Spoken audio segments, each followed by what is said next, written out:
testimony from Scotland in the United Kingdom. So I had this sister-in-law who was diagnosed of PCOS. She had this menstrual period, and she's had 1 or 2 miscarriages. So I was concerned, and then I introduced her to the fire altar.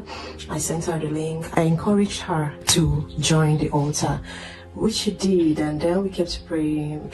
Before you knew it, she took it, and this time around she carried the pregnancy until full term. And today I want to say that she has a bouncing baby girl who is almost 1 year old. What God cannot do does not exist. Now to my testimony. It was in October when I had a miscarriage. It was a very painful one, an early miscarriage, but quite painful. So I felt terrible, but I was just like, okay, we'll try again. And then the next month, which was November, I took him.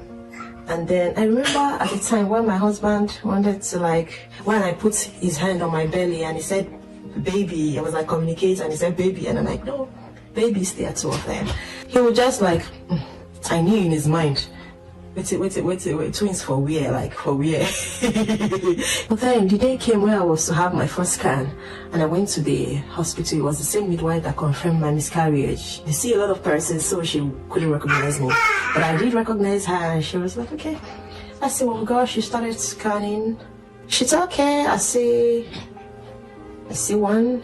And she was like, what? I see another one, there are 2 of them. At that point, I was in my mind. I didn't know how to feel, Pastor Jerry. I didn't know how to feel. They're twins. I'm like, twins. I'm alone here.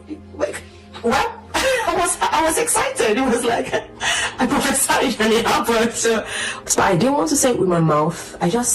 When he came back from work, I just gave him the photos from the scan, and then he was going through. He saw twin 1, and then he saw twin 2. He was like, twins care? How? From where? When? It was at that point. I was like, twins. Pastor Jerry, God was faithful. The pregnancy journey was really smooth. And on the 14th of August, my beautiful evidence arrived. Michael and Michelle, a boy and a girl. See my evidence. What God cannot do does not exist. God bless you, Pastor Jerry. God bless you. Bless you.